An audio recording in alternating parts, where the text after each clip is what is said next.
পর্যাপ্ত বিশ্রাম নেওয়ার পরেও যেন কাজ করার এনার্জি মিলছে না, তার ওপর সর্দি কাশি, পেটের সমস্যা লেগেই রয়েছে। এগুলো কিন্তু শরীরের পুষ্টির ঘাটতির লক্ষণ। কিভাবে ভালো থাকবেন চলুন জেনে নেওয়া যাক আজকের বিস্তারিত রিপোর্টে।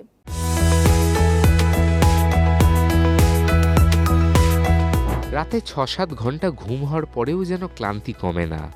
সারাদিন শরীর জুড়ে একটা দুর্বলতা কাজ করে, মুখ চোখ নিস্তেজ দেখায়, চুল পড়া বন্ধ হয় না, ঘাড়ে কাঁধে অসহ্য ব্যথা থাকে। বোঝাই যায় যে শরীর সঙ্গ দিচ্ছে না। পর্যাপ্ত বিশ্রাম করার পরেও কাজ করার এনার্জি মিলছে না। অনেক সময় ভিটামিন ডি, ভিটামিন বি12 ও আয়রনের মতো পুষ্টির ঘাটতির জেরেও এইসব উপসর্গ দেখা দেয়। কেন বাড়ছে পুষ্টির ঘাটতি? আজকাল কম বয়সীরাও ভুগছে পুষ্টির ঘাটতিতে। নেপথ্যে দায়ী অস্বাস্থ্যকর লাইফস্টাইল এবং অত্যাধিক কাজের চাপ। তরুণ প্রজন্ম রোদে খুব কম বের হয় এবং তাদের খাদ্যাভ্যাসও ভালো নয়। তাদের ডায়েটে রয়েছে অপুষ্টিকর এবং ফাস্ট ফুড, যার জেরে শরীরে কারোরই কোনো পুষ্টি মেলে না। সুষম আহার না করলেও বাড়ছে পুষ্টির ঘাটতি। কোন পুষ্টিগুলো স্বাস্থ্যের জন্য ভালো? ভিটামিন বি12 স্নায়ুতন্ত্রের স্বাস্থ্য বজায় রাখতে সাহায্য করে এই ভিটামিন। এই পুষ্টির ঘাটতিতে রক্তকণিকার উৎপাদন কমে যায় এবং স্নায়বিক রোগের ঝুঁকি বাড়ে। ভিটামিন ডি শরীরের রোগ প্রতিরোধ ক্ষমতা বাড়ায় এবং হাড় ও দাঁতের স্বাস্থ্য মজবুত করে।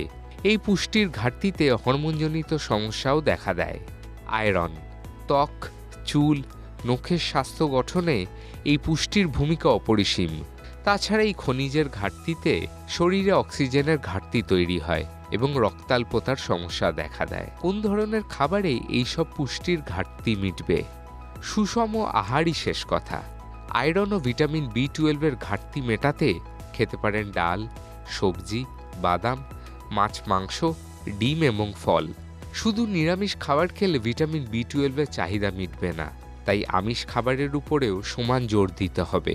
ভিটামিন ডি এর ঘাটতি মেটাতে প্রতিদিন সকালে অন্তত 15 মিনিট রোদে দাঁড়ান। প্রয়োজনে সাপ্লিমেন্টের সাহায্যও নিতে পারেন, কিন্তু সেই ক্ষেত্রে চিকিৎসকের পরামর্শ নেওয়াও জরুরি।